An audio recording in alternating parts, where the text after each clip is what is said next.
Thanks so much for sharing your garden with us. Right now, we're going to be talking about trees. Joining me is Thais Perkins from Tree Folks here in Austin. Great to have you on Central Hi, Texas thanks so Gardener. much for having me on. Autumn is tree planting time in Central Texas. Why is that?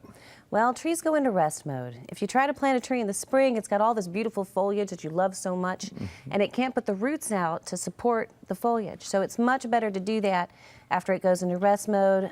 Maybe the leaves fall if it's deciduous, and it can establish the roots all winter long to be ready to pull in all the water and nutrients it needs in the spring to put out the leaves. Right, and survive that first Texas summer.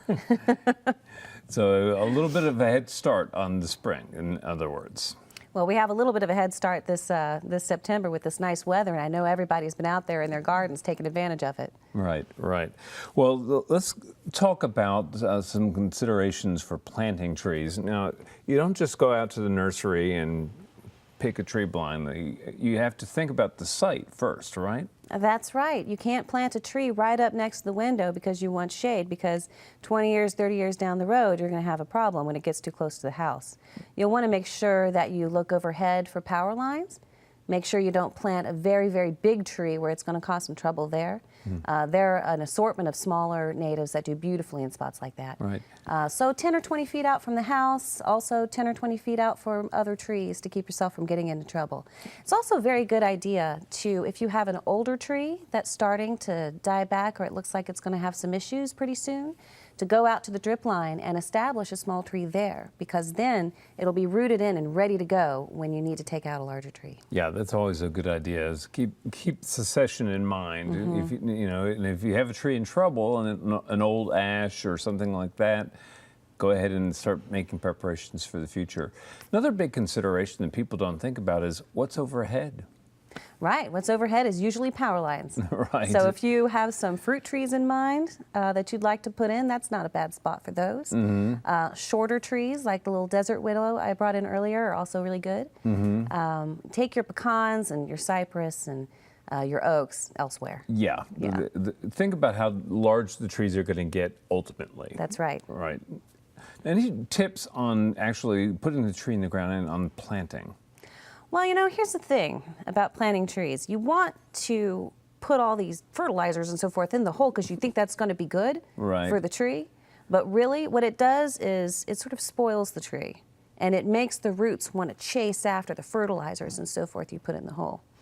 So you want to avoid doing that. You want to dig a hole that's really just as big as the root ball and settle the tree in and score the sides of the hole so the roots can find purchase in there, and score the root ball too, because sometimes the roots need to be loosened and removed. We call that tickling.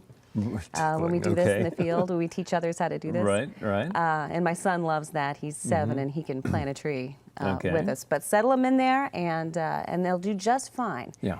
And, you know, in addition to not putting fertilizer in, but putting compost deep in a hole, if you have clay soils, it can also lead to rotting and things like that. That's right, it's the same thing. So just light top dressing with compost and mulch, and then and water in well. That's right. The mulch is very important. The mulch is going to prevent all kinds of things, including just compaction when you water the tree with a hose. Right, right. So lots of good advice there on getting started.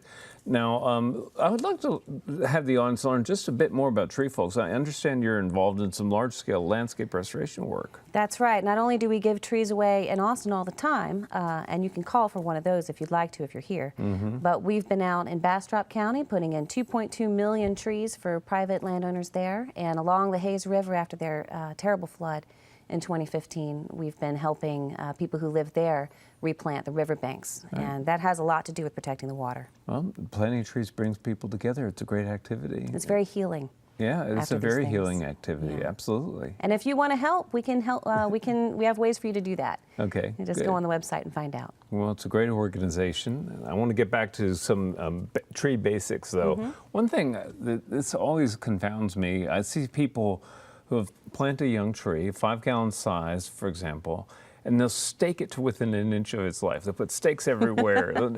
Is that really necessary? Especially not if it's your backyard. Yeah. I think maybe the only reason to do that is you don't want someone to walk away with a thing. No. Okay, that could be. But, you know, it's good to plant them small.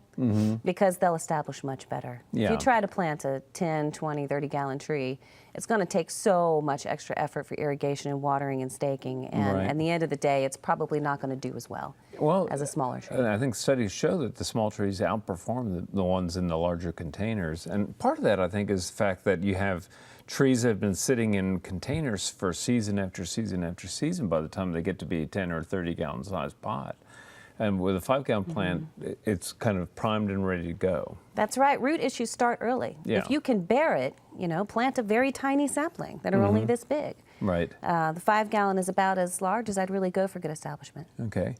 Well, in the wake of some heavy winds this year in Central Texas, a lot of trees are listing a little bit, young ones especially. What to do in that situation?